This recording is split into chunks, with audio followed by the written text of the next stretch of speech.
It's the Andy and Remington Steel Show on your screens tonight. It's the Andy and Remington Steel Show for your home delight. We're talking about Age of Sigmar and anything else that is cool. Talking about Warhammer Fantasy, it's easy to learn the rules. Andy and Remington, Andy and Remington, Andy and Remington Show.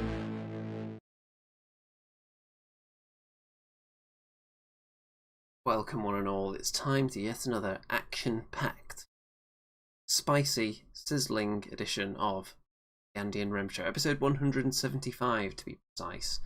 And for anyone who's playing the Remington's Blinds game at home, I believe we had Colin a while ago said that the blinds were down, so let's find out.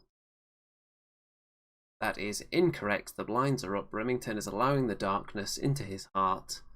The moths crashing into that window endlessly throughout the show.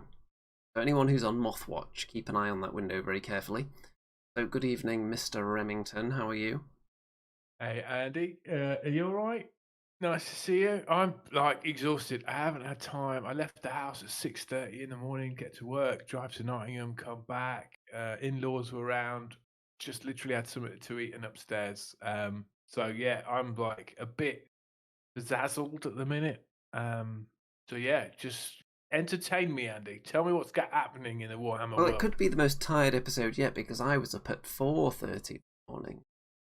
Yeah. What were you doing? Going to work. Now, let's have a look at this because just before the show, I sent you, or I was going to send you the link, but then you said, oh no, I found it myself. So Yeah. Good, wasn't it? you found the trailer for the new Total War Warhammer 3 faction, an entirely new nation, kind of entirely new, has been mentioned, old school. So what did you make of it? Right, what do I make of the concept of having Cathay in Warhammer Fantasy, or what did I make of the trailer? Which one? Both. Let's start off with the concept before you saw the trailer, but you knew what the content was. I think the concept is really thin because the content in fantasy lore was really thin. And you could argue that, the Pirates of Sartosa, which was a concept I originally, talked about maybe 3 years ago, and then, was put into Warhammer Total War, and it's kind of a cool faction, if you like. How much lore is there for Cathay, or was there? Not a lot. There was a few miniatures. There was things like, rocket launchers, but not many units. In fact, I would argue there was more units created and molded for Nippon, which was a sort of a pseudo samurai Japanese faction. But to have a full faction of Cathay is very thin when they haven't even put out ogres properly as a full faction. You can get ogre mercenaries, and there's only 3 units you can get. Well, they do actually mention. Whole... They do mention ogres actually here, somewhere at the top. Let me have a look Well, here. So beyond maybe even the Ogre Kingdoms, they're acknowledging the Ogre Kingdoms do exist, so you would assume that they're going to be in it. I mean, Warhammer 3. another thing that's got way more lore than Cathay ever had would be hobgoblins, or even half orcs. Um, so in terms of, I mean, look, you don't have to agree with me, and the trailer looks wicked, the units look really interesting, but it's kind of like, for me, it's like they've put out Three Kingdoms as a game, and it's been a massive success. So they probably figured there's a huge audience for Chinese lore, and so it seems more of a business decision rather than a lore decision to put Cathay into it, especially because they haven't introduced Chaos Dwarves yet. They may still do that. They haven't introduced Amazonians in there, and they're mentioned in the lore as much as Cathay, or even if not more, I would argue. Well, we've got quite a few So, months for them to yeah. announce Chaos Dwarves and all those other factions that are possibly neglected. I don't think there's been any mention of halflings at all. But the game has actually been delayed till early next year, which is probably a good thing because we don't want the game being rushed out full of bugs. Seeing what happens in games, and they rush it out to get it in on a tight deadline. So it's good that they've pushed it back, get it right. There's still months to go for them to tease and reveal multiple other factions, and even then they've got a history releasing way more content later on through downloadable content as well, haven't they? So anything that's not in that released, don't panic too much thinking that we'll never see it. It's just I don't know. It's a bit strange because the old world has so much content already, but Total War has been pumping out DLCs. They've been pumping out new factions, new heroes, new sub factions, and whatnot, lords. So it's not all. I can see what they're doing, but it's just strange that they pick Cathay. I can't see it being anything other than more of a business thing. Well, You know, there are elements of the old world that were really just bones, and they have put some serious meat on them with what we've seen so far, and presumably these are going to be way up there as a candidate for when the old world miniatures game hits.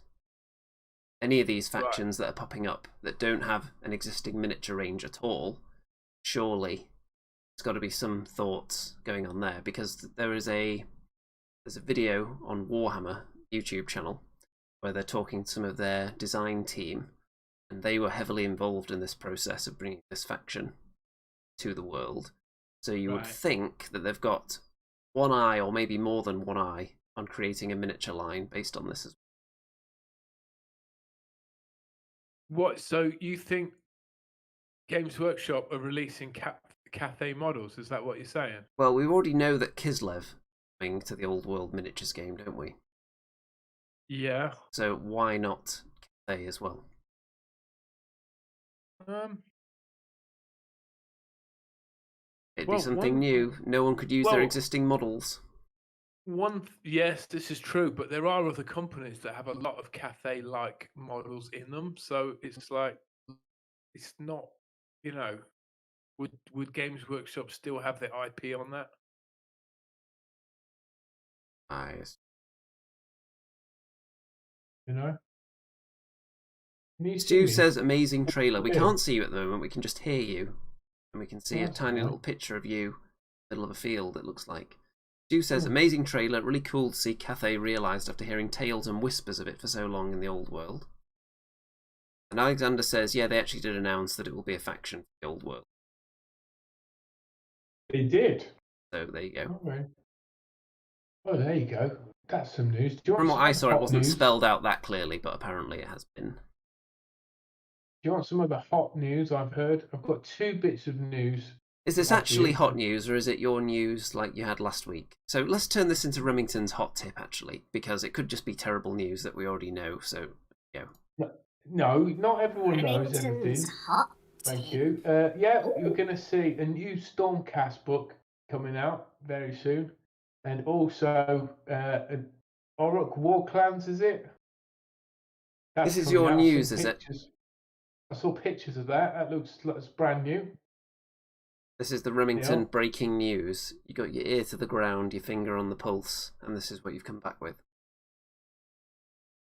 Yeah, what are you saying? Did you already know that then? Well, let's scroll down here a bit and talk about the actual trailer now, because you seem to warm to the idea once you saw the trailer, and there are some quite incredible looking creatures in there. I was particularly interested in the giant statues that came to life. Dragon was cool as well. What did you think of the trailer?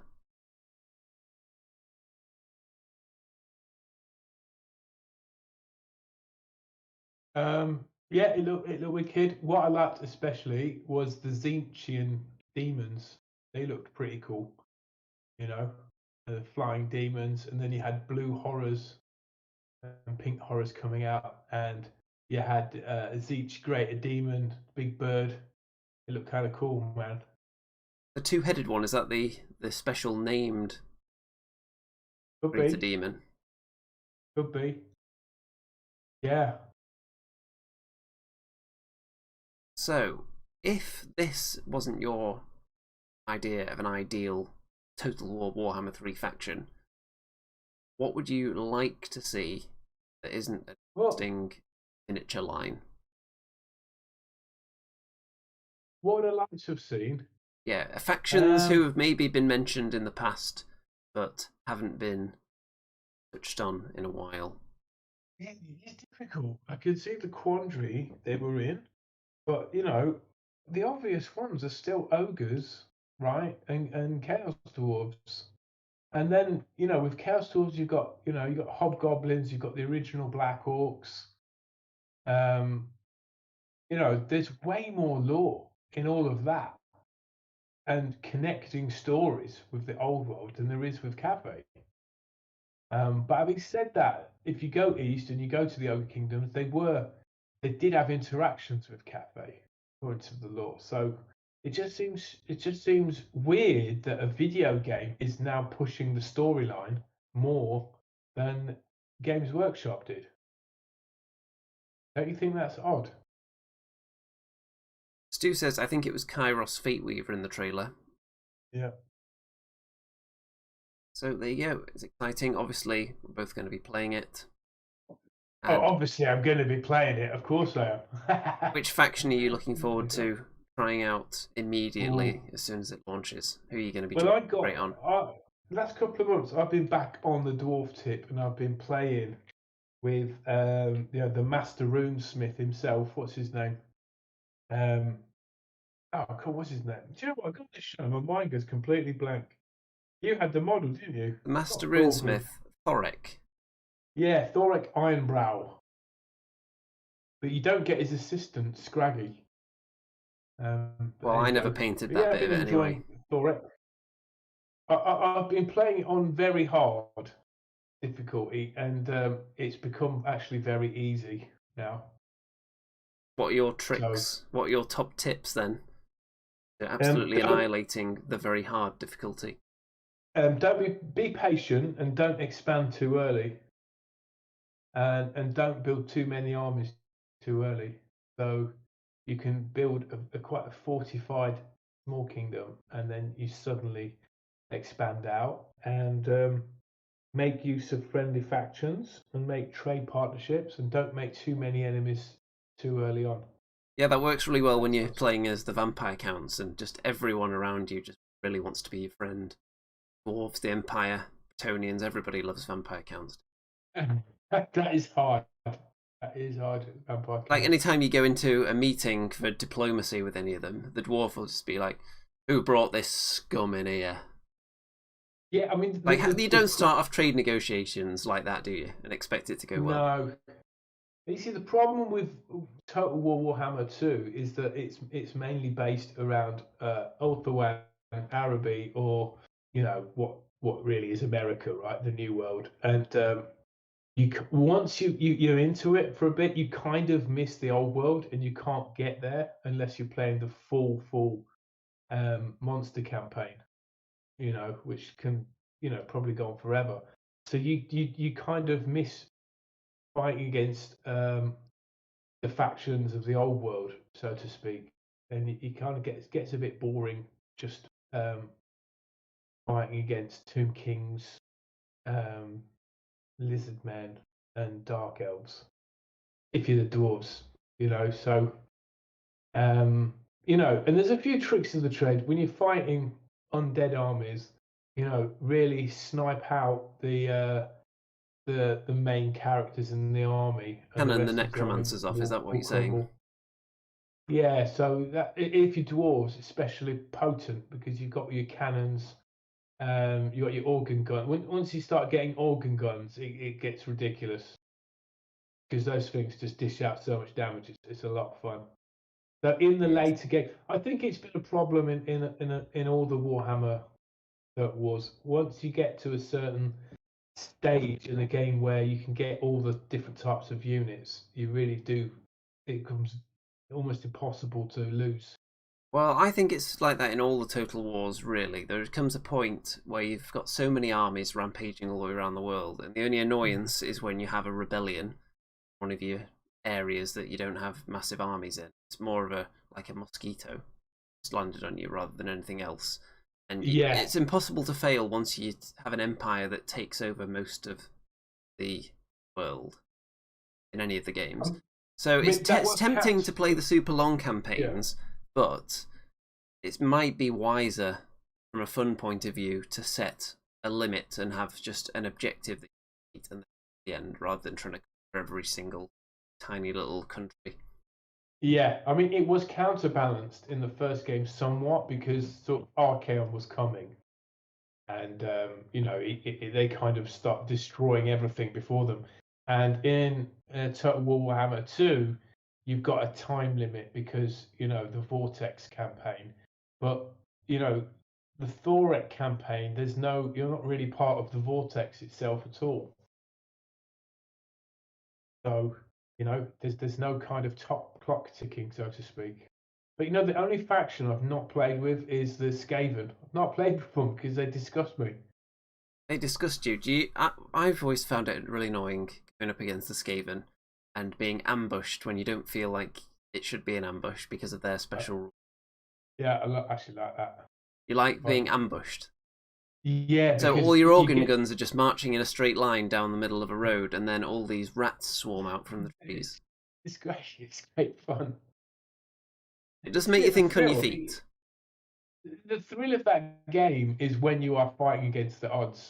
You get a right buzz from that. You need to build your army in a specific way. You have to put the game on slow motion. Do you do that when you're having a battle? I think I pause it occasionally. Yeah, I go slow motion because if you're doing it in real time, it's just ridiculous. Like, I mean, the competitive players, obviously playing it in real time. I mean, you got to be all over the place. When you're being ambushed, it's pretty nightmarish. Yeah. It's a lot of fun. It's very. If you've never played it before, you can easily suffer from just one more turn syndrome. And that just have one more turn. Yes. It's 4 a.m.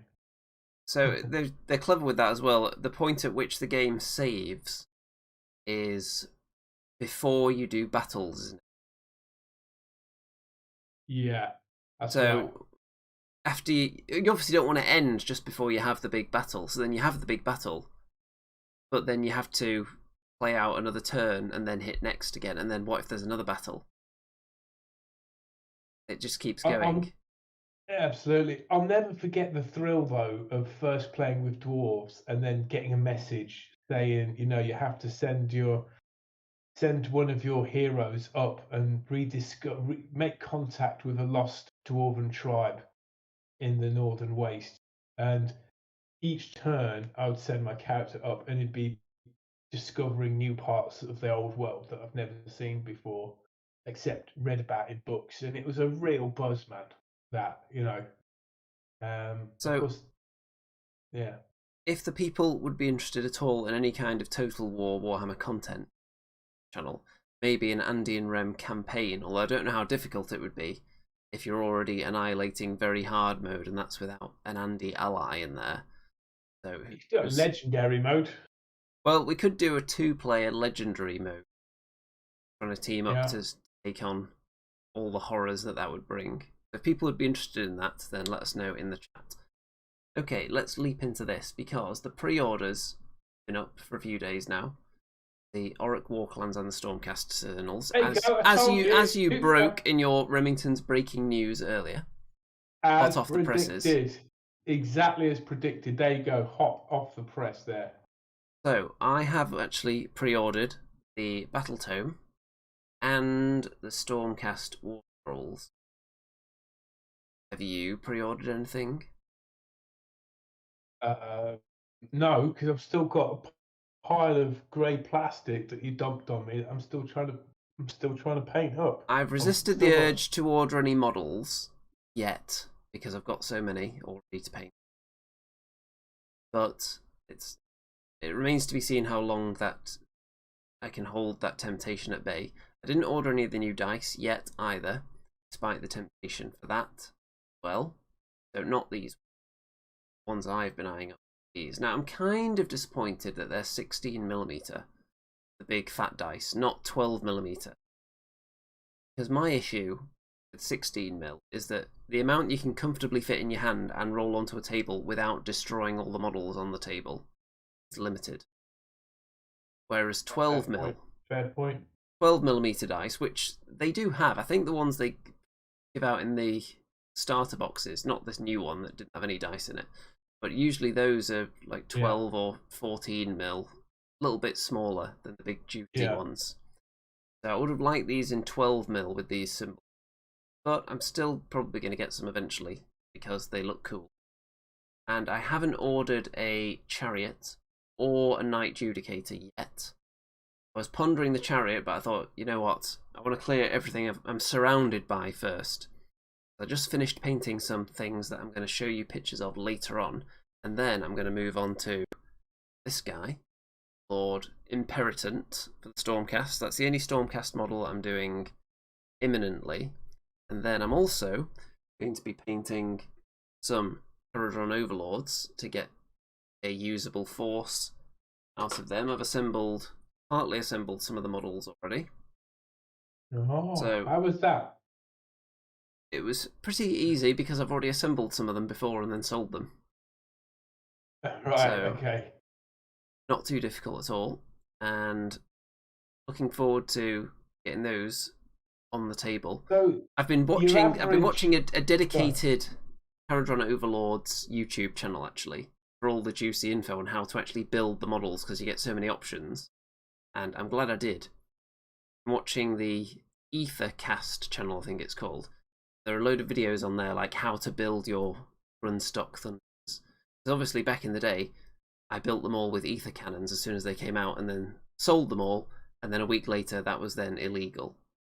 But apparently if you build one of each weapon, or multiples of each weapon, have at least one of each kind of weapon, you get some kind of bonus.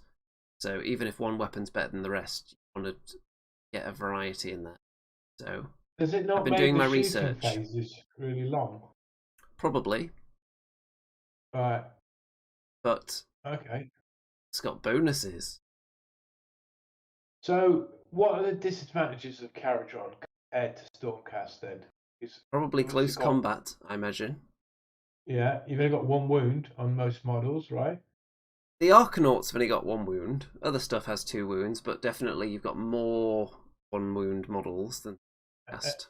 And you've not got 2-up saving throws. The armor saves aren't going to be as good. I think the ships have pretty good armor saves.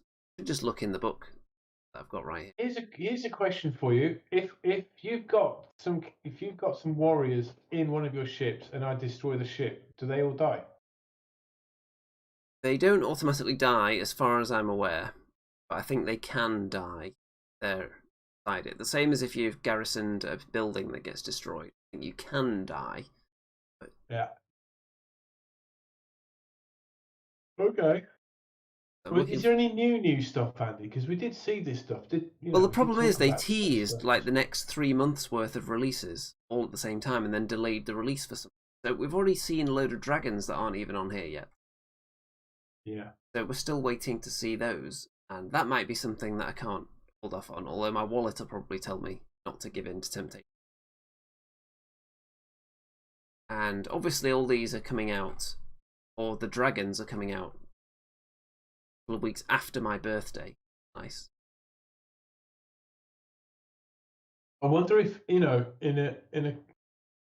as the months roll by, like 2,000 points, not enough anymore. Because everyone's got exponential, I even say the word. Everyone's got growing armies. You know what I mean? Well, the points have gone up for a lot of things. I think on average Yeah. points have gone up this edition. So armies are technically going to be smaller, so maybe the point level of games will creep up. Yeah, but you just can't fit in stuff that you want to fit in. I mean, we've got a big game on tomorrow, haven't we, Eddie? Yes, we're having a very exciting 1,250 point game tomorrow. Shall we spoil who the factions involved again? Let's do it. Okay, who are you bringing? I'm bringing my Gloomspite Gits. And I looked at them and I realised I've got about 3,000 points worth of Gits. And, there's a bunch of models I've never played with and a bunch of models I have. Usually I like to bring a bit of everything if I can. That's just not going to work out. I can't fit it in to 1,250 points. Like, I want to bring my Gobblepalooza because it looks like a lot of fun, but I don't really understand how they work well enough to bring them. I mean, that's a bit of a worry. So I need to do a heck of a lot of reading up before the game tomorrow. You want to know what I'm bringing? And of course, I've got to bring the Mangler Squig. There you go. The leak. Yes, I will be bringing lots of short, bearded fellows. So it's going to be old school Duardin teaming up with a few Caradron overlords as well. So you're likely to see some Iron Drakes in there. Hammerers. Oh, God. Loads Stuff. of armour. Loads of armour and loads of shooting. So basically, I think it's going to be a pretty short game. And term 3, it will probably be all over with the Gits getting shot to shit. And that would be nice. Bigger, monstrous units will be running away from failed bravery tests. That is the dream, yeah. A shorter game. I think if we had any more points, considering we haven't played these armies, either ever or not for a very long time, then if it was more than this point level, I think we would be there until about midnight. So I think this is the right points level, and we are going to use all the rules this time. We're going to start bringing in battle tactics as well. Yeah. So you can pick up victory points each turn to decide which is the right battle tactic to use that turn. Not necessarily the one that you think you can get easiest, because you might be able to get that one later in the game as well. So if you use it up early, there might be nothing for you later. So, now, one thing I definitely want to try is I'm going to use my Warhammer Plus app to delve into some back issues of White Dwarf and find the Gloomspite Git special where they talk about how squigs can become battle line and squigs can use the power of the Loon Shrine to bring back squig units. So then I won't need to bring my my little Gits, splitters, or short bowmen because they're obviously always been a staple of Night Goblin armies. So I kind of don't want to bring them. I want to bring a squig heavy army. That's the idea, with some trolls as well because I love them. So I've read in various places that they don't actually complement each other. Mixing spiders and gloomspite and trogs and trolls, it doesn't really work. So it's almost like it has to be all trolls to get the various bonuses. But I guess I'm gonna fail tomorrow, but I'm gonna try and have a lot of fun. It's kind of similar to how I run my Stormcast, really. Some old and some new, rather than all from the same period, so they can all benefit from the effects that only affect certain types of Stormcast. If you try and bring a bit of everything, you lose out on some of the synergy generally. Chat's going mad though. Interested G says, why are there so many dislikes? I think there's a fun game going on where people are liking and then disliking and then liking and then going back and forth, messing around with the like ratio. As long as the last thing you do is hit like before you close the video though at the end, That's the most important thing. So you can dislike it as much as you want, as long as you turn it back into a like. See, someone's just done it now. Flipped over their like into a dislike. Was that you? It might have been me. Yes. Sorry. Just to see if it worked. But hey, Zato mentions battle tactics are going to make the game very dynamic. So, it might just have, in the old days, it might have just been me. I'm going to push my gits forward. I'll try and flank you and basically get killed in the process. But with battle tactics, there's more ways I can get points, victory points, isn't there? Yes. Doing very specific things. So it's kind of going to help inform me. Yeah, because the scenario victory points are pretty straightforward. It's just be on these objectives, usually something along those lines. But then the battle tactics, it'll be something that you could pick a particular tactic that maybe your opponent wasn't expecting you to go for, which could earn you points. So it's something that they've left open, a weakness in their defenses that you spotted. Like, you think you're going to be able to kill their general this turn, you play that one. So it adds a bit more spice, a bit more unpredictability to the game. Now, we've had a lot of rules pop up since the battle tomes are coming. They've shown off some war scrolls, and people have been looking at the early copies of battle tomes and leaking the rules. One thing I can tell you, the Star Drake ability that you hate, one where it just attacks like all the units on the board or something. I don't think it does that anymore. I think it's turned into a normal shooting attack now. Yeah, that's good. That is good. Yeah, you don't have to worry about that so much. I think the Star Drake has gone down in points actually as well, and gained 2. That sucks. But people consider it a weak option now, because apparently those two, the unit of 2 Dragon Riders, are apparently way better than a Star Drake on the internet. So we'll see about that. Yeah, I mean, I don't know what to surmise with Stormcast. It's like maybe they should have just stayed a small elite army, and be more thought about rather than just keep pumping out all these different types of Stormcast. Opening new chambers every 10 minutes. Yeah, until they become successful. And it's just like, I hardly ever hear about Stormcast winning tournaments. And it's just like Games Workshop keep changing this thing and bringing a new book out for them every few months until they become really good. And it's just like, do we really, do people really like them, or did they just end up with loads of free ones? I don't know. I'm assuming they do well because they keep churning them out. They wouldn't have gone on for this many years churning them at the rate they do unless people were buying them. They're trying to force them down your throat, which they clearly were at the start. Like, they put the statue in the prime position outside Warhammer World. They put the big hammer of Sigmar on the building, and they were just releasing Stormcast left and right. At that point, they were clearly shoving them down your throat because they wanted them fully embedded and everyone to buy into it. But now, they wouldn't keep doing it. They wouldn't keep doubling down on them if they weren't doing well. They would have phased something else into their spot by now. They must be selling well. Yeah, but I mean, it's just, there's multiple Stormcast units now for multiple things. There's multiple Stormcast units for the same role, really. Yeah. Whereas other factions barely have one unit for each role. If you compare them to like the Fire Slayers, the number of units they have, and they've been out almost as long as. Absolutely. Take Daughters of Cain as shooting units. What have they got? They've got a shooting attack with the statue, and they've got the Bloodstalkers, which are very good. They are good, but that's it for shooting. Yeah, you don't have Judicators, long strike crossbows. Yeah, I mean, yeah, you've got ballistas. The what are the other things? The other crossbows, the close range crossbows.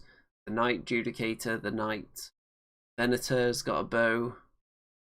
You've got the Vanguard. The guys with the wings. The guys with the wings throwing hammers. Prosecutors. You've got who are the guys all covered in the fur.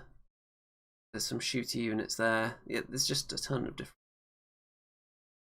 So it's that's what I mean. It's just really like imbalanced. I mean, what is what it is, man. We're just like miles down the food chain here, but there you go. Yeah, they've got about 5 or 6 different like hard hitting fighty elite units. They've got several like tough to crack units and do the same thing.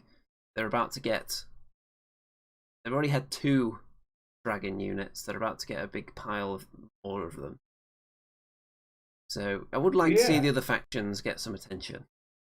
You could easily, without too much effort, I think you could double the number of units in all the other factions, and it still wouldn't be fair. Listen, they've even brought back chariots just to accommodate Stormcast because they've literally run out of ideas now to make new ones. I mean, yeah, it's just too much, man. Too much. Well, you saw what they did when they ran out of ideas for Space Marines. They just made them bigger, and then you get to release everything again, but now taller. So it'll be like the Mega Stormcast next. They're like the regular Stormcast, but on stilts. And they can do all of these units again, but even bigger you know and what's beefier. coming. You know what's coming. It's Chaos Stormcast are coming, aren't they? You know, the degenerate Stormcast. They'll be coming next. That would actually be interesting, although it would be dangerously close to 40k with the Space Marine. Well, which they already are close, to be fair. So we've got some war scrolls to look at. Shall I just read you out a special rule for the rule boys to see if that perks you up? I've got to say, Andy, when I first saw the Cruel Boys, I thought these are like murky, they're muddy, slimy, swampy. Do I really want this on my shelf? And the ones I'm growing fonder of them. The more I see them, you know, I have grown quite attached to them now. Do you want to hear this special rule for the Breaker boss on Maya Brute's Troggoth? So at the start of the combat phase, you can say that the Breaker boss is yanking on his Maya Brute Troggoth's harness. If you do so, this unit suffers D3 mortal wounds, but for each mortal wound it suffers, you can add 2 attacks. To 2 to the attacks characteristic of its iron-bound clubs at the end of that phase. So you can basically hurt yourself in order to put out more damage. Nice, I like it. Each one of those attacks, 3s and 3s, with 3 damage on each one as well. So that's worth it actually, because you can regenerate, can't you? Yes, so it ties in quite nicely with the other ability. So you can roll the dice. You 4+ heal up to D3 wounds allocated to the unit. So yeah, you could combine that with the heroic recovery as well, presumably, and any other ways you've got to heal. So it actually sounds quite fun, that. Hurting yourself, dealing loads of damage, then healing yourself back up again. That sounds fun. It's a cool model as well. And of course, having that -2 rend and 3 damage is massive. I think we already saw the rules for the Beast Skewer Killbow, where it gets more damage the more wounds the unit you're attacking has. Nice. And there's all kinds of juicy stuff on here, but we're not going to dive into it now. We'll be here all night. Got a rumour engine here. It looks like a sword with, I'm not sure if that, it looks like, is it rat heads or cat heads or lion or snake heads or something? What is that? They look like dragon heads to me. It looks kind of like the Thundercats symbol. Okay, well, we've got to guess what you're saying. I don't know. Is the flowing things? It could just be flowing hair off the top of like a Stormcast head or something. Are you saying it's Age of Sigmar then? It looks like it to me, but I couldn't rule out it being 40k. It does look a bit more on the fantasy end of the spectrum. Not too much sci-fi element. Those flowing things remind me of Nighthaunt, though. So it could be some kind of Wraith King, something. Could be some kind of vampire. Cedar says it looks elfy. Yeah. What sort of elfy? I mean, of course, we've still got a potential elf faction to come, haven't we? You know. Now that the rumour engine was clearly a rip-off of our own segment, What the Hell Is That? Shall we do What the Hell Is That right now? Because the new version of it, as you'll know, slowly zooms out, starting off on just the tiniest pixel of a miniature, zooming out until you get the full picture. So someone's guaranteed to get it right. It's just a question of who's going to recognise it first and get typing the fastest. So, get your eyeballs polished up, get your glasses out, get ready, because after this little video, it's going to be time for What the Hell Is That? What the hell is that? What the hell is that? Is it a chaos dwarf or a vampire bear? Oh, what the hell is that? What the hell is that? Oh, what the hell is that? What the hell is that? Only Andy and Remington, Andy and Remy, Andy and Remington know. What the hell is that? What the hell is that? Is it Sigmar's beard or Neferata's hat? Oh, what the hell is that? Oh, what the hell is that? Is it a mangled squig or a sorcerer's rat? Only Andy and Remington, Andy and Remy, Andy and Remington know.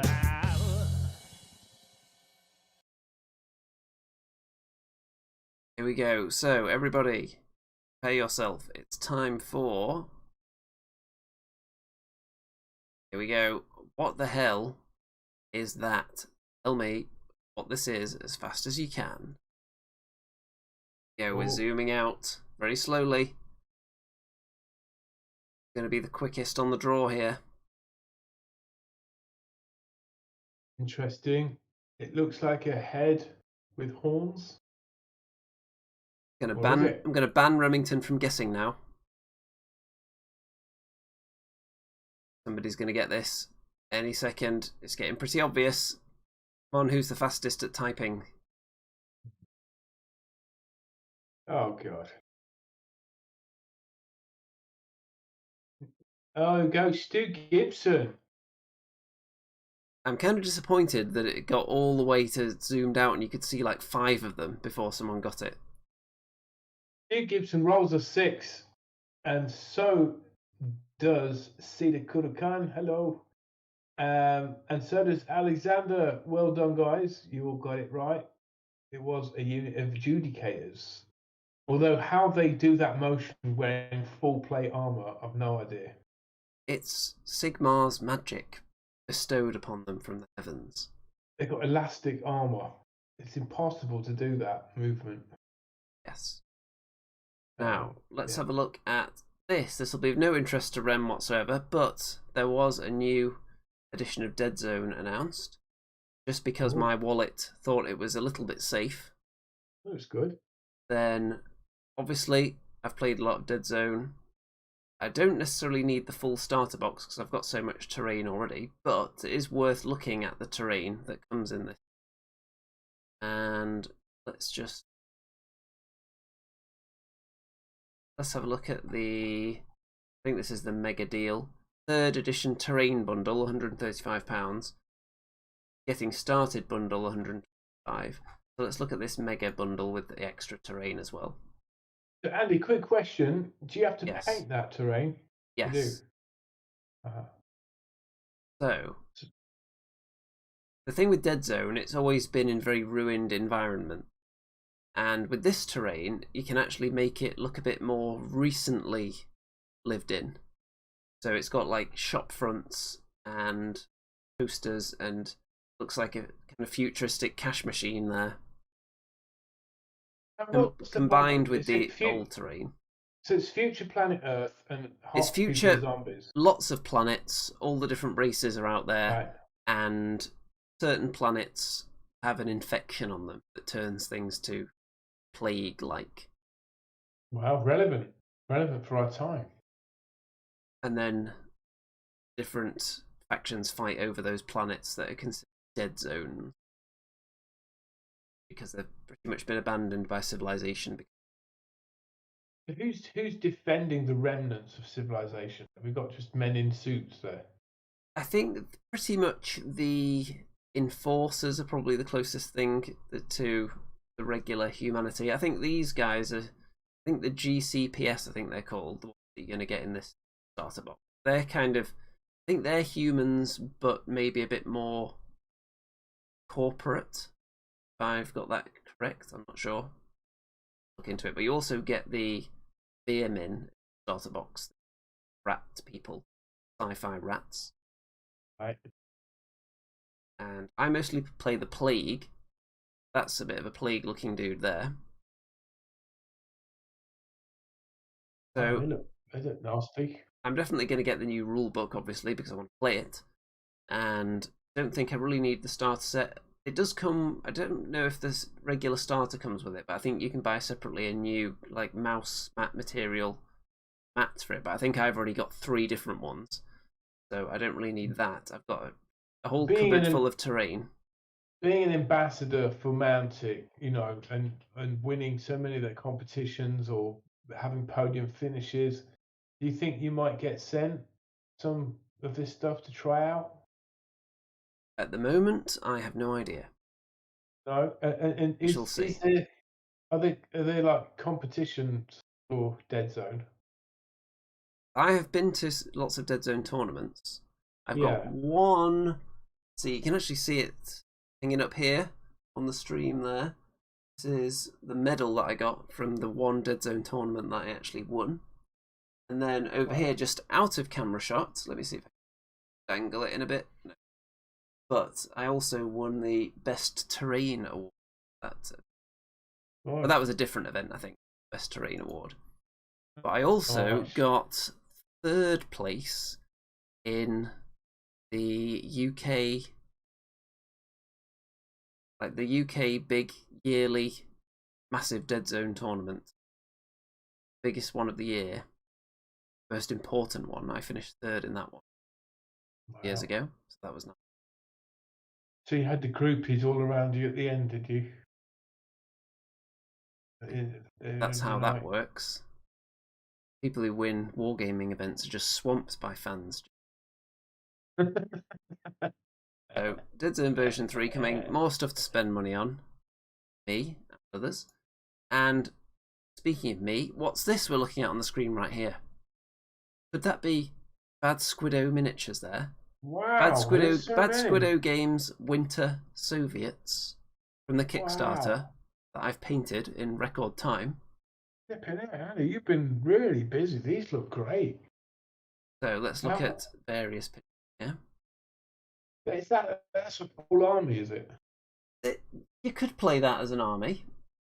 It's got a few things missing that you would ideally want. I don't have any vehicles yet. Yeah, what would you want? A tank or something? I'm definitely going to get a tank because I've got more stuff here. I've got tank riders, so I can put them on the side of a tank. So there's models in the range like that you need. There are loads of different companies do the tanks. Bad Squiddo don't actually do any vehicles, so I'm just going to put the Bad Squiddo tank riders on another company. I'm going to decide which one I actually want. Now, Andy, I feel I have a bit of ownership over these models. Do you want to know why? Yes, I'd be very interested to hear why. Because last time I saw you, you asked me, do I have any 2-penny coins I could give you for your bases? And that is true, yes. Giving you about 20. So I think, by the look of it, half this army is mine. Some of them may well be based on coins that were once owned by you, yes. There you go. So that's kind of good. So there's an investment of mine that's come up well. So I've got some more pictures here. Loads, in fact. So we've got an officer at the front there. We've got loads of regular, just rifle troops. Got some SMGs, mortar, a medium machine gun. There's a sniper at the back there. A medic carrying a wounded soldier. Yeah. And we've got some close-ups. One thing I like about the way Bad Squiddo posed their female models is that they actually look like women rather than page 3 girls or, like super Marvel sort of female figures. What, you mean a woman who's just in a war zone fighting, acting like it? What a novel concept. They've got big trench coats on as if they've been out in the field actually living life. It looks much more realistic. Kind of cool. The snow, I haven't done this kind of patchy snow before, but I think it looks pretty good, doesn't it? What do you think? I think so. I think because it's all on a white board there, they kind of stick out quite a lot, don't they? I mean, if you had a board that was more Anatolia-like, then it would kind of fit a bit better. The only But, snow yeah, army they're I've cool. done before were my goblins for Kings of War, and they're pretty much just snow covering the whole base. But I've seen some armies done like this and always thought they looked cool. So I thought, Yeah, I why did my not give it a try? Ogre Kingdoms. My Ogre Kingdoms was like that, but I used black sort of coal with snow on that, so it got quite a contrast there. I actually no, I mixed the snow with black grit as well, so it looked kind of. I mean, that yours looks like virgin snow, doesn't it? You know. Yes. Got more of these as well that I'm going to be painting soon. On the desk here I've got some anti-tank troops and another sniper, and the sniper I've got here on the desk ready to be worked on is wearing a snowsuit as well. So, how would you describe a Russian army in historical battles? Is it sort of a lot of troops, but the weaponry isn't as good? Well, in World War II, then Soviet Union were pretty much known for just cranking out loads and loads of tanks really efficiently and cheaply. Even if they weren't as good as the German ones, there were just so many of them. Yeah. But pretty much numbers, I think. I've got a copy of the Armies of the Soviet Union bolt action to be looking through as well. Yeah. I've already got my Belgian army, so this army can certainly face off against the Belgians in a very, very historically inaccurate battle. I mean, wouldn't the Belgian book be more like a pamphlet, you know? Well, the Belgian book is actually the France and the rest of the Allies book, Okay. and the Belgians have about 5 pages. I shouldn't laugh, really, should I? It's horrible. No, the Belgians were not in the war for very long. No.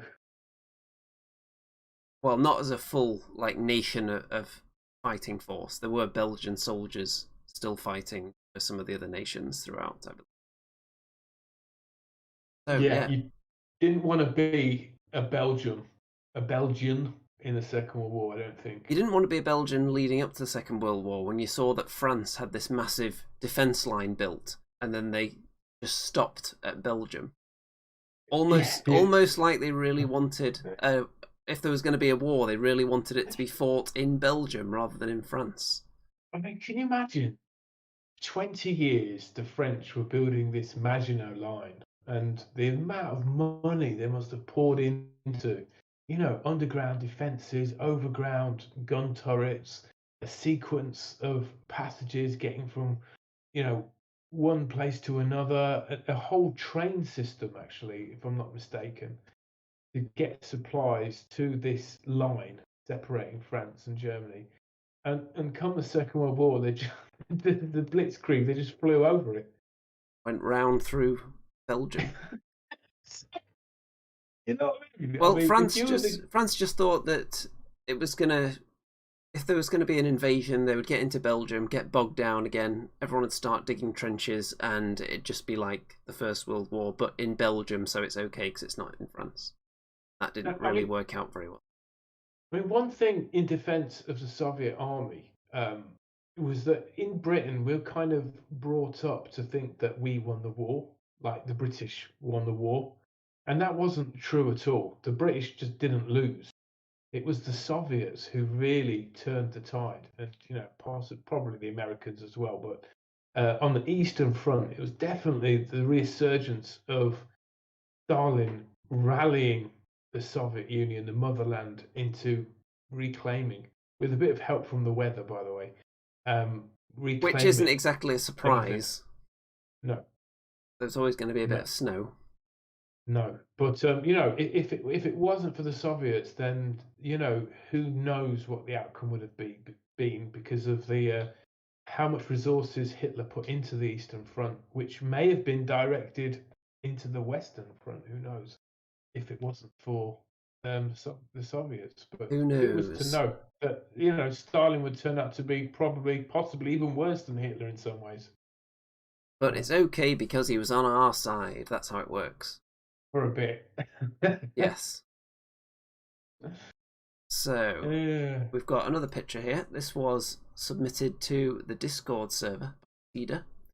Obviously, some more Stormcast. Nice.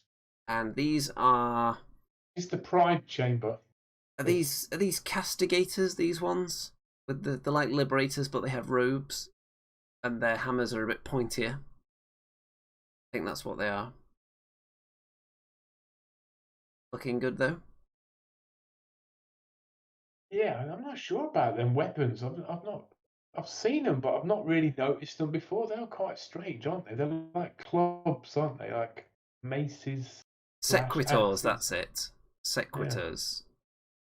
I like the I think heads. castigators are the Those are ones. cool. Are they the ones that shoot? I don't remember now. That whole kind of era of Stormcast mostly passed me by, apart from the ballistas.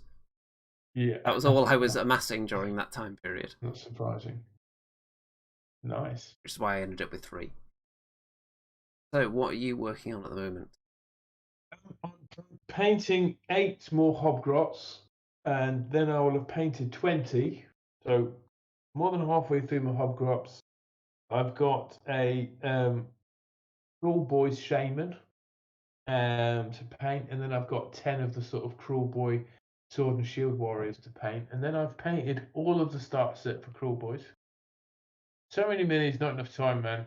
But yeah, tomorrow I'm bringing the gits because I think everyone's possibly a bit bored of Dark Elf, of Daughters of Cain versus Stormcast. So we're mixing it up tomorrow, and we're going to be videoing that, and I'm going to be ghetto videoing it on the fly, and then we'll do a battle report after. That is So there. very exciting indeed. Different armies with even more rules to learn. Did you think about that That's the aspect? thing. Yeah, that's the thing. I've put the points in, and I've got some of the rules down, but I've got the book over there. But I mean, is the book out of date now? Do I have to now read the FAQ? And I'm going to get loads of things wrong, but I'm going to try and just have fun. Going to be good. If anyone's got any suggestions for which scenario you'd like us to play, or whether we should make one up or take one from the book, let us know in the chat or the comments if you're not watching this live, and we'll have a read through before we start the game tomorrow and see if anyone's got any good ideas. Or, since I haven't even chosen my force yet, if there are any dwarf units you would like to see in the battle, I've got most of the old dwarf. Might have to throw a gyrocopter in there. Old school metal gyrocopter, not the old school one, just the semi-old school, like early 2000, the one with the metal blades that always fall off. But mine hasn't fallen off for many a year though, so it's about time. I could just see me putting it at the back of the battlefield and a Remington stray sleeve or something pulling it onto the floor. Yeah. Well, we'll see. I think it's going to be a total annihilation for the gits tomorrow, but I don't care. I'm just going to have fun. Okay. So, yeah. So, before we wrap up the show, at the risk of Remington actually falling asleep for the second time in the show's history, it's time for Andy's Deep Bar. That's right. Invented the deep bath. Everybody sit back and relax. Those of you who are patrons of this channel, of course, you may relax even more than everybody else. Maybe get yourself out a little bubbling foot spa. Put your feet in there. Sit back, maybe get one of those like electric neck massages on your shoulders as well. Just really crank up the relaxation. Give you a couple of seconds to do that. The rest of you just relax as best you can without any of your fancy equipment because you're not patrons, so you don't really deserve any super relaxation. But you can have a little taste. Just the first taste is always free, as Remington says. So, sit back, relax, and envisage yourself in one of the luxurious seats around Deep Bath, which is of course a giant luxury hot tub with seating all the way around, bubbling up nicely. Extra safe, COVID dividing screens between everyone, although of course you can see through the steam to the other side a little bit. And catch a glimpse of some of the other people having a nice relax in the VIP section. So, who would you see were you to look over? well, you would see the following people. See Neil, Toon, Rushi, Kim, Kevin, John, Mike, Graham, David, new face around, Cedar, Simon, Nippleless, Brad. All of them enjoying varying degrees of relaxation depending on the level of their pledge to the Patreon, of course. Higher levels get you personally served various snacks and so while you're deep in relaxation and you're doing your breathing exercises and self inspired the channel to like the video, to turn that dislike that you left earlier as a joke into a like, obviously, and you're inspired to join the Discord server, Facebook group, follow both of us on other forms of social media, maybe Instagram, maybe even subscribe to Remington's channel, which is linked in. We're so wowed by those Bad Squiddo Soviets that in fact you're thinking of heading on over to Bad Squiddo, making some purchases right now using code which you can find at the bottom of the video description. Get yourself a free chicken with that order. Wouldn't that be a marvellous idea? You too have that would be. On that note, after you've obviously watched all your life savings, subscribed to forms of social, time out of the bath before everyone gets ring.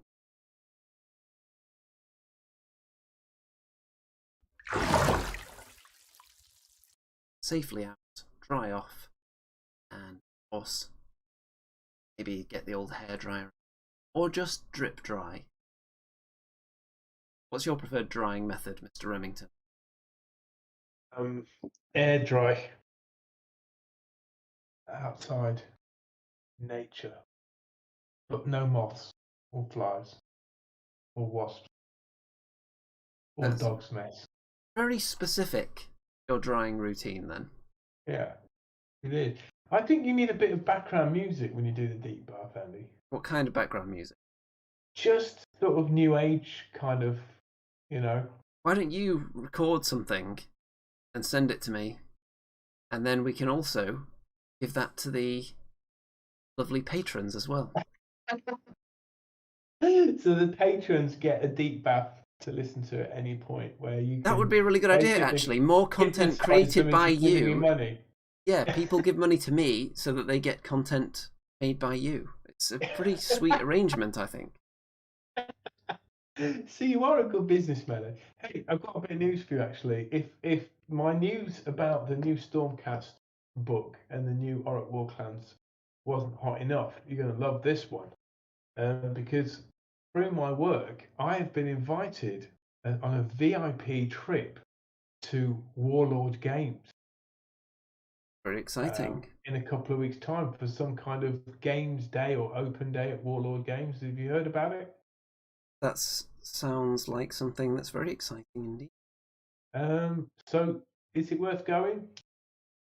Well, of course. What any kind of gaming open day.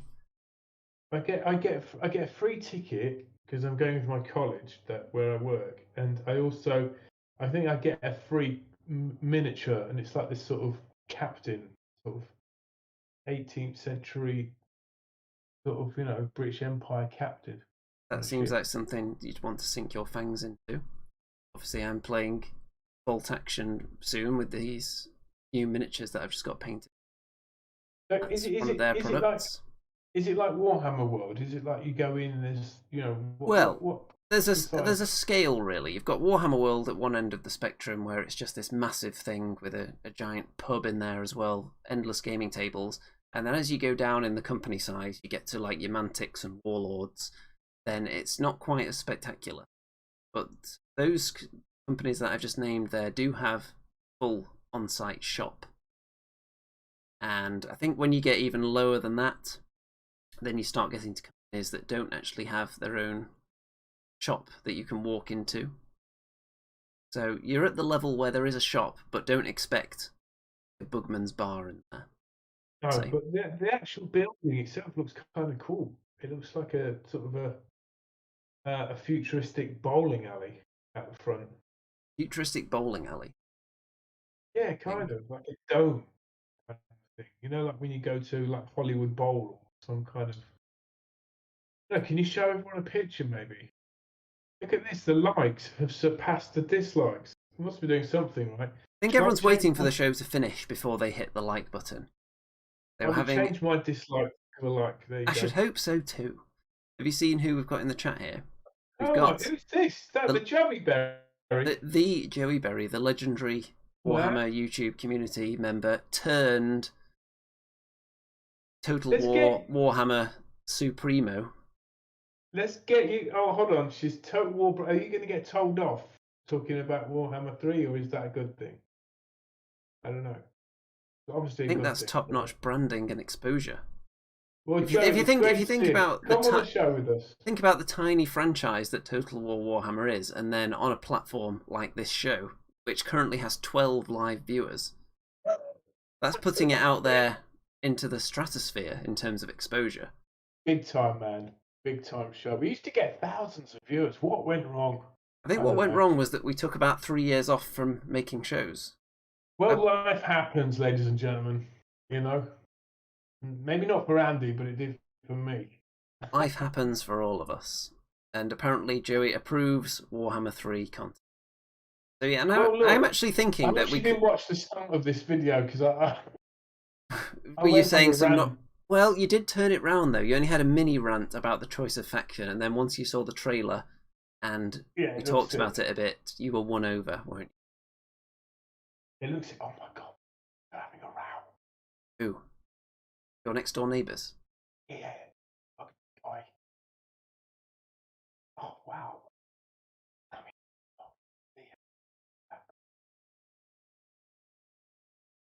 she's really going. Oh, he's swearing now. He's going effing this. I hope they're not viewers of this channel. She basically wants to get rid of him, and he starts shouting at her, and then he starts breaking down and crying like a baby. And then basically she feels guilty, and then kicks him out, and then he climbs through the window. And 3 months later, it all starts off again. Sounds like a healthy relationship. So basically, if Joey, if you're still here, you're partly responsible for, my 5-year, addiction to Total War Warhammer. So thanks very much for that. How many thousands of hours are you on now on the whole franchise combined? You're on like 10,000 hours, aren't you?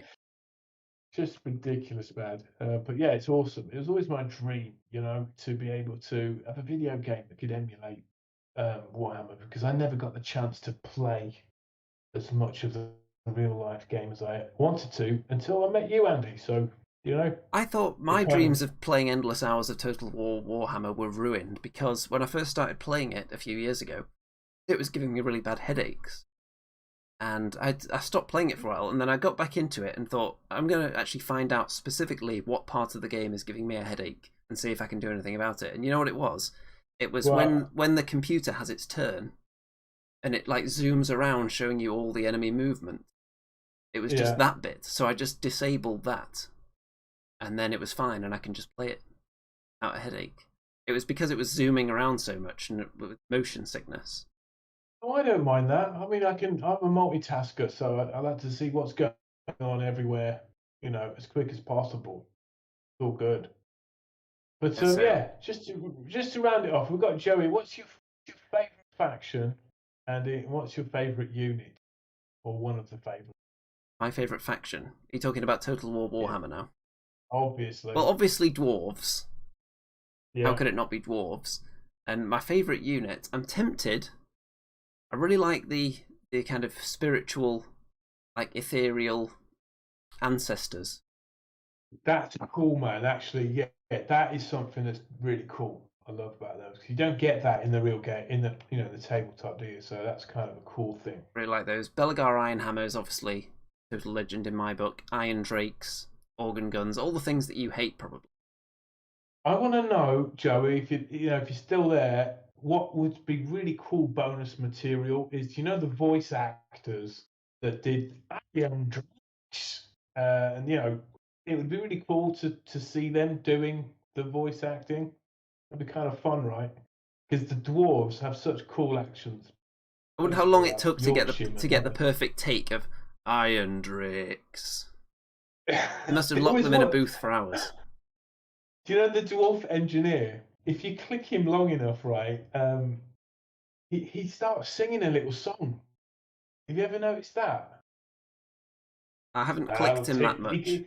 you click him if you send him on a little mission. At one point, he goes, "I'll take the high road, you take the low road." That is kind of a nice surprise. That hear a dwarf singing, or was that just my imagination? I don't know. But yeah, dwarves are wicked. I They're love your dwarves. favourites. I think I'll go there. I've had some fantastic campaigns, man. There's something about each faction I really like. But the only faction I haven't played is Skaven, obviously. So maybe I'll give them a go, even though they disgust me. Do you know why though? It's because I had a mouse infestation where I used to live. So I kind of So you rats are can't like handle one up rats from at most. all now. I love the scheming, I love the lore, but it's like I don't, You I'm in know, favour of exterminating you know them, what I do not like? I like killing the them. Skaven battle theme. Right, how does that go?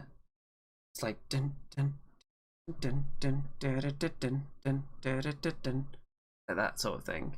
There's that, and that one of the vampire counts, one of their themes is pretty good as well. I think I've got those two on one of my playlists. Right, I think. Do you know what? I'm gonna put myself on that. I actually like the Bretonians. Yeah, the trailer when the Bretonians come out was so cool, man. You know, and I love the animation for what's the unit called that they're holding up the dead knights? On a horse. What are they called? The pilgrims, battle pilgrims, and they're holding up. What is it they're doing? It's Don't remember. Yeah, you do. Come on, you got battle pilgrims, and they're holding up a dead knight. Like someone's written it here. Help me out, guys. Reliquary. Oh, yes, the Grail relic. Oh, thank you so much, Joe. Yeah, the Grail. You got these two guys holding up this dead horse, and obviously this dead knight, and you've got maybe it's just my imagination, but the battle pilgrim at the front is sort of emulating the horse running, and it's almost like he's got two halves of a coconut, and he's going clopty clopty clopty clop. As they're marching into battle against some terrifying things. They're just amazing. I love the peasants in that army. Wicked, man. Yeah. Well, I think at some point we're going to have to harass Joey into coming on the show, and then further harassment into info on when Chaos Dwarves are going to be revealed. That would be a good show, wouldn't it? Us Oh, just asking, when are the Chaos Dwarves coming? I mean, what happened to Joey Berry? Joey, I mean, maybe you could tell us. Basically, you ended up working in Horsham for this amazing company, and did it mean that you couldn't really put out content anymore? I'm guessing that's what happened. But in a way, you've had even bigger influence because you've just done a magnificent job, right?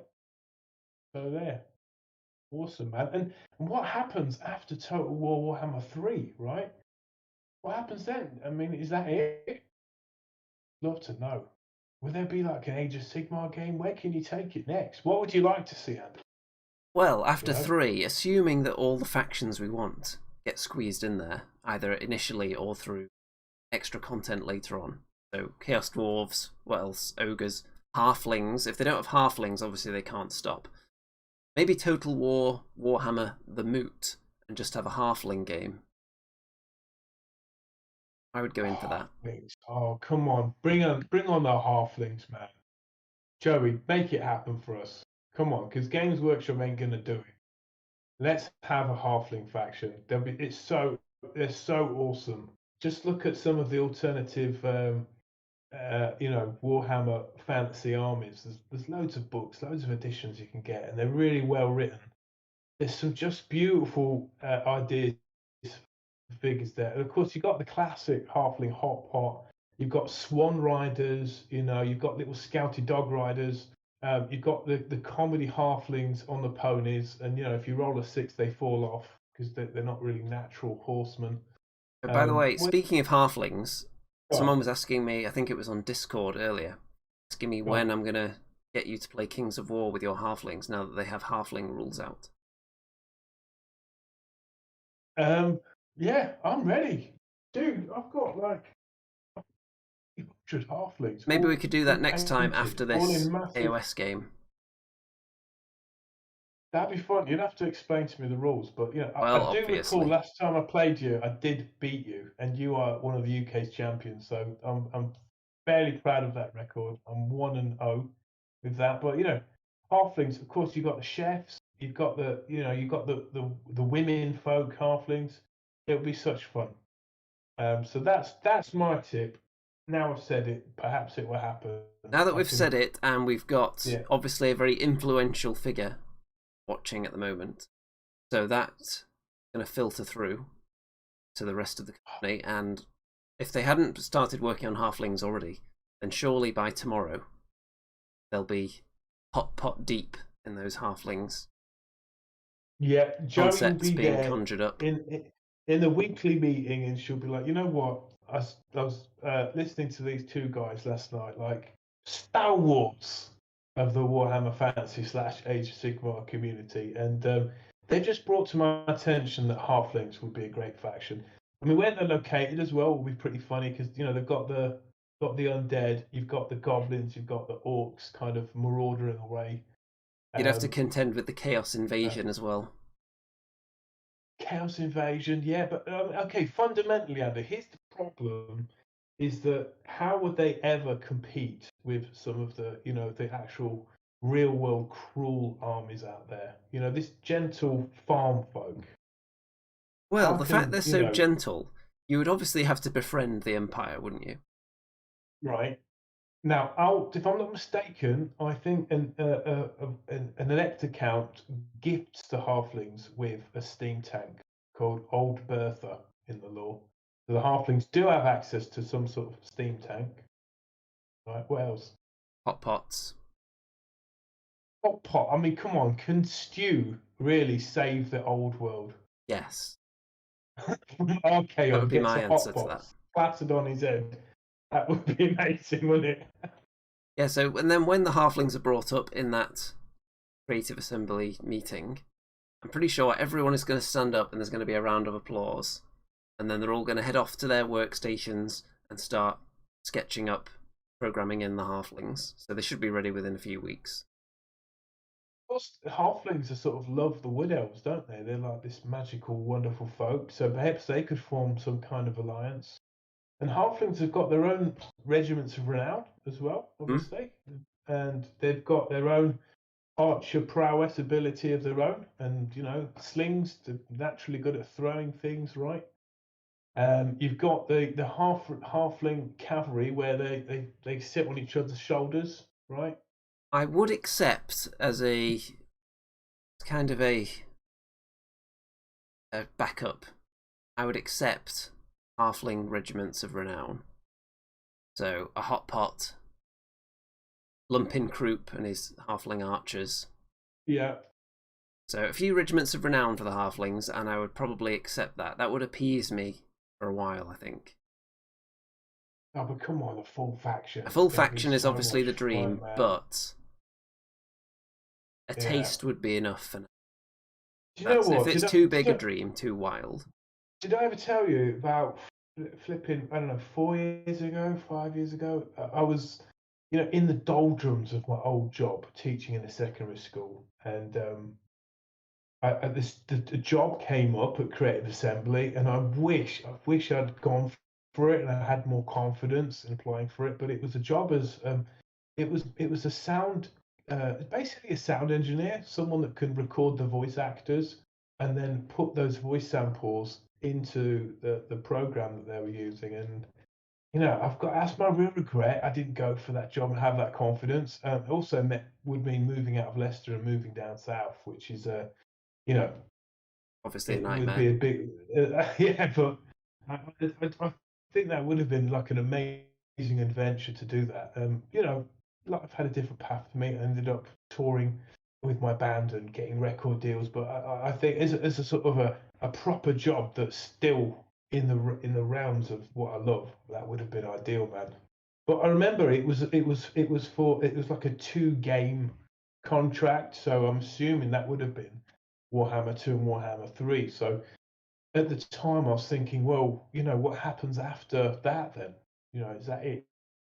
You know, would you have to find another job, or would it just be a great thing in itself, you know, to get more work in the future, having had that experience? So, yeah, I mean, look, big up to Joey. She's done fantastic, man. You know, what a great journey. And I think you went up, didn't you, when they were first about to, just before they released the first Warhammer game, right, Andy? As a social Yes, influencer, as part of the A-list wargaming media. Yes, quite an experience. How was the game developed since that first sort of trial that you had? Well, I remember that I gave some feedback when I played it for the first time, and the one thing that I believe it was something along the lines of a vampire was able to take on like 20 massive units of zombies and beat them all. And I found that, while funny, it was also a little bit, maybe the vampire was seeming a bit overpowered in that early version. And I think if you surround a vampire with just 1 billion troops now, I think they would stand a bit more of a chance against him than they did in that version. So obviously my feedback was fully respected. Yeah, but I mean, Andy, I think, you know, you don't get carried away like me. I'm an emotional guy, but I think, you know, your emotions are well guarded. Were you like really excited, or was this like, It was you know, were you trying to exciting, be yes. objective? It was exciting, but I take my responsibilities as a member of the A-list media very seriously. Can't get too carried away. You have to keep a professional head on everything.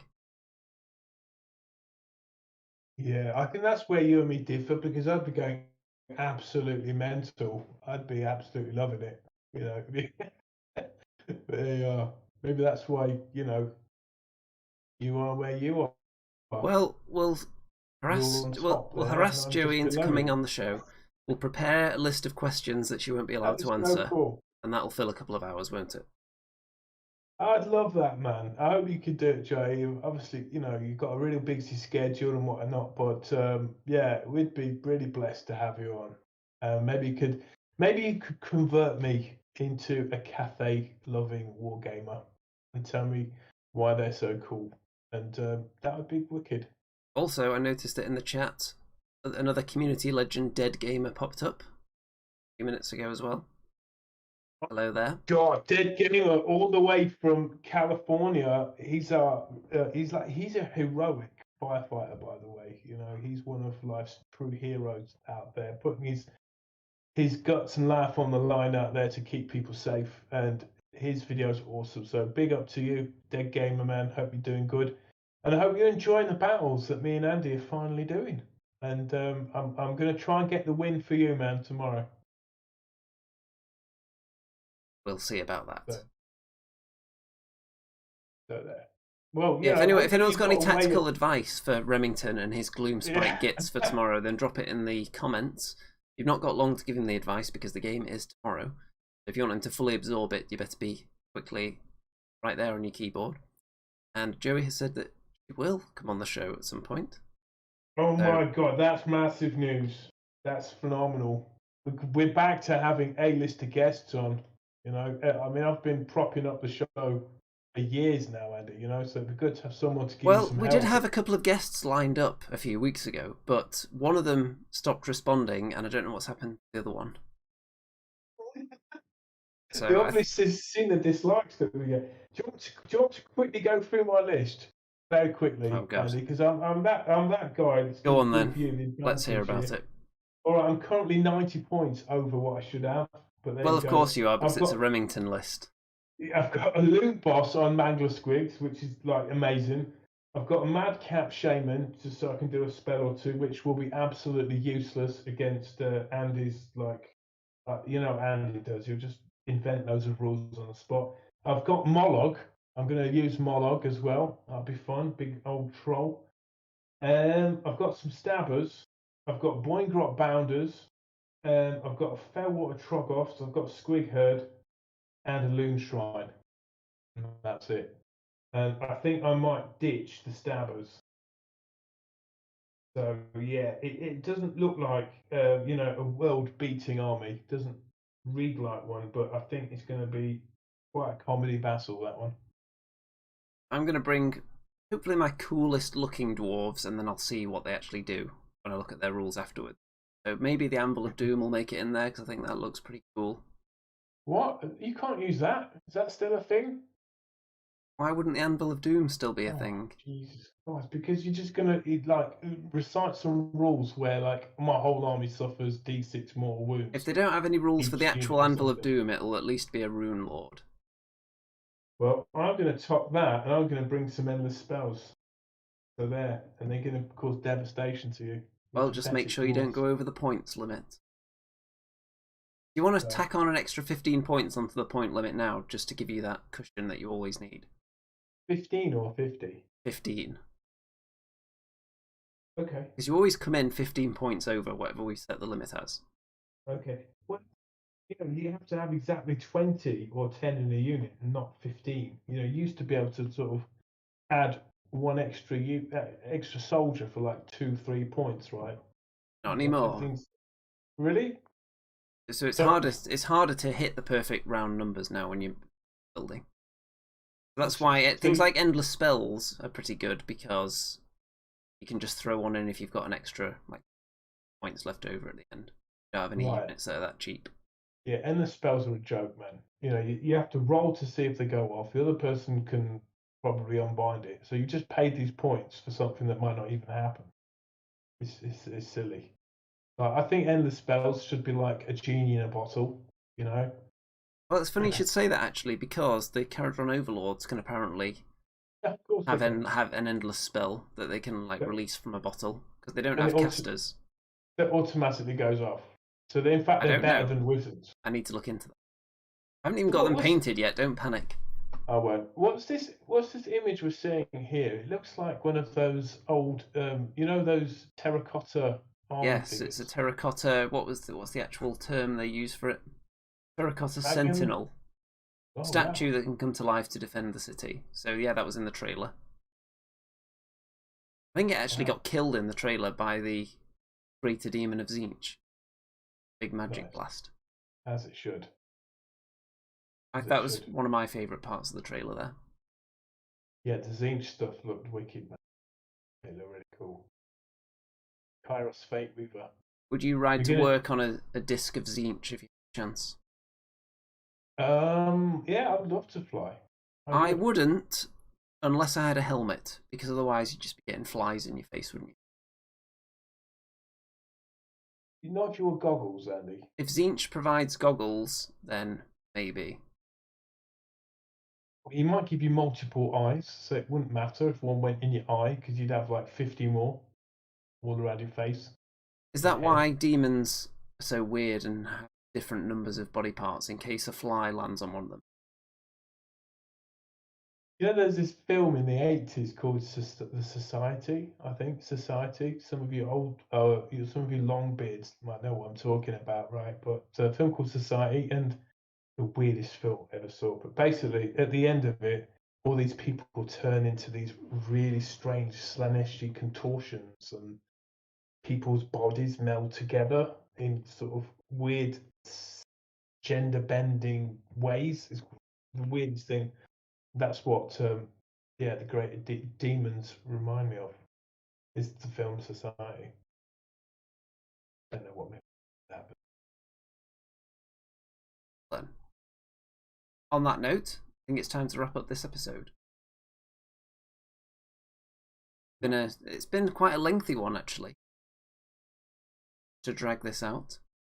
Yeah, I think we're just now excited with this now, haven't we? I've gone from like being a bit sort of, what's the word? Not maybe a bit reticent. It's like, well, why Cathay and not, Ogres full faction or Chaos Dwarves? And you rebutted that by saying, well, they might still be coming. They should still be coming. And then I rebutted that with, Cathay, hardly mentioned in the old world lore, but and it's like a games company is pushing the lore further than the originators. They're putting flesh on the bone. Yeah, I guess, yeah. But just I'm gonna buy it, right? I'm gonna play it, and I'm gonna have a great time no matter what. So there you go. And if people Floating want, cities there. if Cool. people want to see us doing some kind of 2-player campaign on legendary difficulty, then let us know. Also, which faction you want us to play, whether you want us to do 2 different dwarf factions, like teaming up against the onslaught of legendary difficult orc war bosses and the like. Here's a Interesting. question for you, Andy, because my dad's married to a lady from China, and so he's out there actually now living in China, and he's not been able to come home for. I haven't seen him for a year and a half, but they visited the excavation site where one of the terracotta armies were found, and do you believe that they're actual real bodies encased in there, Andy, or do you think they're just statues? What do you Wouldn't think? they have discovered by now if there were actual bodies inside? Not if they were frozen by magic, So you're asking me whether I believe in Or- magic, essentially. or a curse. I am not really a believer in fantastical things like that, but Okay. I'm open to be swayed if I witness anything of that nature for myself. Or could they be automaton in some way? Like the ancient Greek had, folk tales and myths of the automators, which was sort of basically their ideas of robots, I guess.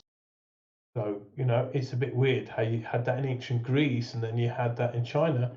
And they found some archaeological evidence of Greek craftsmen working in China. Do we need to have a special spin-off series with Remington's conspiracy theories from history? How do we feel about that? But isn't it weird? Like, you're an emperor and you go, right, when I die, I want all my servants to build me a massive army out of ceramics just to make me look even more important. And everyone's going to be buried alive around me. That's mad. That's true, like, selfishness, isn't it? And madness. Do you know what I mean? Well, I think there's probably 1 or 2 politicians out there in the world who would go for that kind of burial if they thought they could get away with it today. So I think society does a marginally better job of keeping power mad lunatics in check. I said marginally. Yeah. Crazy, man.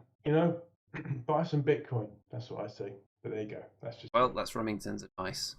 okay. Okay, let's get the episode thumbnail up here, because if I'm going to spend literally seconds photoshopping it, you're going to spend literally seconds looking at it. So any parting words, Mr. Remington, until we do battle on the morrow? The old Any enemies, words? goblins and dwarves. Enemies. And what we've got to do? Say an outro. Any parting words Any parting words? before you enter Man. the field of battle tomorrow? I'm psychologically psyched up positively now. Dead Gamer, Stu Gibson, Cedar Kurakan, Joey Berry, you've come on to the chat here, given me loads of support. We had 6 dislikes and 6 likes, and now that's totally almost done a 360 there. We're on 12 likes and 3 dislikes still, but I think this was a great episode. And I was so tired at the start, and now I'm still alive. You've been reinvigorated. Reinvigorated. God knows how my good gits are going to have any chance against Andy's gun line. But never know. Could be Custer's last stand here. And, I might surround him and try and pick him off with twigs. That's my game plan. So there. There you go. From now, don't forget, of course, to subscribe and like the video and send me all your money via Patreon and all that good stuff, and all the social media shenanigans.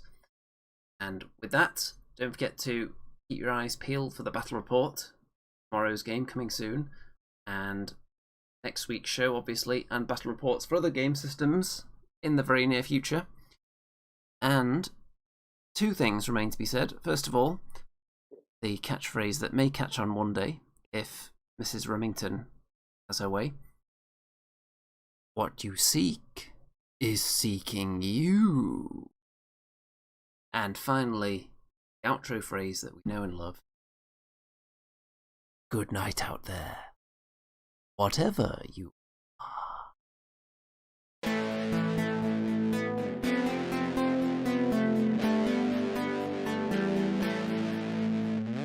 It's the Andy and Remington Steel Show on your screens tonight. It's the Andy and Remington Steel Show for your home delight. We're talking about Age of Sigmar and anything else that is cool.